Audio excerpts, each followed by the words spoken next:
The school of physics के live class में आप सभी का स्वागत है। पिछले क्लास में हम लोगों ने गॉस थ्योरम के एप्लीकेशन के बारे में पढ़ा था।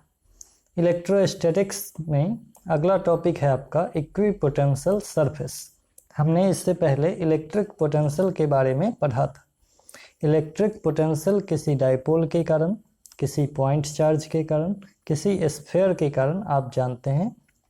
अब हम लोग एक ऐसे सरफेस के बारे में पढ़ेंगे जिसके किसी भी पॉइंट पर इलेक्ट्रिक पोटेंशियल निकालने पर उसका वैल्यू कांस्टेंट होता है। इस तरह के सरफेस को हम इक्विपोटेंशियल सरफेस कहते हैं। आपके स्क्रीन पर इक्विपोटेंशियल सरफेस का डेफिनेशन और फिगर दिख रहा होगा। लिखा गया है a surface drawn in an electric field such that equipotential remains constant. Equipotential surface एक ऐसा सरफेस है जहाँ पे इलेक्ट्रिक पोटेंशियल किसी भी पॉइंट पर निकालने पर कांस्टेंट होगा, इज कॉल्ड इक्विपोटेंशियल सरफेस। आप फिगर में देख रहे होंगे। ये एक इक्विपोटेंशियल सरफेस का फिगर है जिसमें एक पॉजिटिव चार्ज रखा गया है। ये पॉजिटिव चार्ज है और इस पॉजिटिव चार्ज के चारों ओर एक स्फेरिकल सरफेस खींचा गया है। यह एक स्फेरिकल सरफेस है और यह स्फेरिकल सरफेस क्या कहलाएगा? Equipotential surface. आप ध्यान देंगे कि यह इक्विपोटेंशियल सरफेस डॉटेड लाइन से खींचा गया है। इसका मतलब है कि यह एक इमेजिनरी सरफेस है। यह वास्तविक रूप से नहीं होता है, फिर भी इसे ड्रॉ किया जाता है एक ऐसे इमेजिनरी सरफेस के रूप में जहाँ के किसी भी पॉइंट पर इलेक्ट्रिक पोटेंशियल का मैग्नीट्यूड सेम होता है। ठीक है, ये है इक्विपोटेंशियल सरफेस। अब हम इक्विपोटेंशियल सरफेस के प्रॉपर्टीज के बारे में जानेंगे। प्रॉपर्टीज ऑफ इक्विपोटेंशियल सरफेस, और हमारा पहला प्रॉपर्टीज आपके स्क्रीन पर है। लिखा गया है the equipotential surface for a point charge और चार्ज्ड स्फीयर इज स्फेरिकल। यानी किसी पॉइंट चार्ज या चार्ज्ड स्फीयर के कारण इक्विपोटेंशियल सरफेस का शेप कैसा होगा? स्फेरिकल होगा। देखिए, एक पॉइंट चार्ज प्लस क्यू है। इस प्लस क्यू के कारण ये लाइन, ये लाइन, ये लाइन, ये सारा लाइन एक स्फेरिकल खींचा गया। यानी इक्विपोटेंशियल सरफेस कैसा होगा? स्फेरिकल होगा। किसके कारण? पॉइंट चार्ज के कारण और चार्ज्ड स्फीयर के कारण। चाहे स्फेरिकल होलो स्फीयर हो या सॉलिड स्फीयर हो, इक्विपोटेंशियल सरफेस स्फेरिकल होगा। ओके, आइए देखते हैं सेकेंड। लिखा गया है two equipotential surface never intersect each other. ध्यान देने वाली बात है कि दो इक्विपोटेंशियल सरफेस कभी भी एक दूसरे को इंटरसेक्ट नहीं करेगा। आप देख रहे होंगे एक पॉजिटिव चार्ज है और दूसरा नेगेटिव चार्ज, और इस दोनों के कारण कुछ इक्विपोटेंशियल सरफेस खींचा गया है, लेकिन कोई भी दो सरफेस एक दूसरे को इंटरसेक्ट नहीं करता है।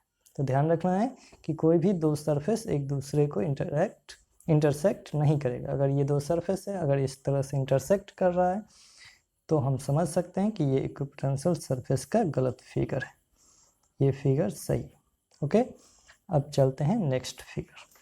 नेक्स्ट प्रॉपर्टीज है हमारा थर्ड प्रॉपर्टीज। लिखा गया है the electric lines of field are always perpendicular to the equipotential surface.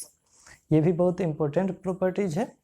Equipotential surface के परपेंडिकुलर होगा इलेक्ट्रिक लाइंस ऑफ फील्ड। हम लोग पिछले क्लास में पढ़े थे इलेक्ट्रिक लाइंस ऑफ फील्ड। अब देखिए फिगर। इस फिगर में आप देख रहे हैं कि इक्विपोटेंशियल सरफेस खींचा गया है डॉटेड लाइन से, और इस पॉजिटिव चार्ज से इलेक्ट्रिक लाइंस बाहर की ओर निकल रहा है। हम पहले पढ़ चुके हैं इलेक्ट्रिक लाइंस हमेशा बाहर की ओर निकलता है। अब देखिए, यह इलेक्ट्रिक लाइंस रेडियली आउटवर्ड है। रेडियली आउटवर्ड है यानी कि यह स्फीयर पर परपेंडिकुलर होगा। हमने पढ़ा है कि इक्विपोटेंशियल सरफेस के परपेंडिकुलर होगा इलेक्ट्रिक लाइंस ऑफ फील्ड। तो ये हमारा प्रॉपर्टीज था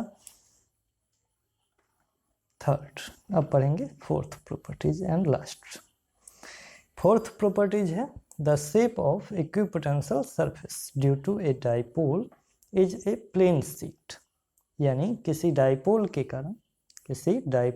कारण इक्विपोटेंशियल सरफेस का शेप कैसा होगा, प्लेन शीट होगा। ये प्लेन शीट कैसा होगा, तो perpendicular to the axis of dipole. देखिए फिगर में एक डाइपोल है, प्लस चार्ज माइनस चार्ज, और इस प्लस चार्ज और माइनस चार्ज के बीच में एक सरफेस ड्रॉ किया गया है। यह सरफेस परपेंडिकुलर होगा एक्सिस ऑफ डाइपोल के। तो ये था प्रॉपर्टीज नंबर 4, जिसमें कहा जा रहा है कि shape of equipotential surface due to a dipole is a plane sheet, यानी किसी डाइपोल के कारण इक्विपोटेंशियल सरफेस होगा perpendicular to the axis of dipole and a plane sheet. Plane sheet ये परपेंडिकुलर बाइसेक्टर से कट करता होगा। ओके, तो ये था हमारा प्रॉपर्टीज इक्विपोटेंशियल सरफेस का। नेक्स्ट क्लास में हम लोग इलेक्ट्रोस्टैटिक्स का अगला चैप्टर पढ़ेंगे, जिसमें कैपेसिटेंस और कैपेसिटर के बारे में पढ़ेंगे। क्या पढ़ेंगे, कैपेसिटर।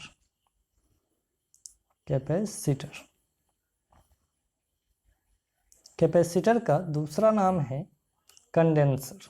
आपने देखा होगा इलेक्ट्रिक फैन में कंडेंसर लगा होता है, जो क्या करता है, तो चार्ज और एनर्जी को स्टोर करता है। तो हमारा नेक्स्ट चैप्टर जो होगा वो होगा कैपेसिटर का। ये नेक्स्ट प्रॉपर्टीज क्या हो जाएगा, कैपेसिटर का।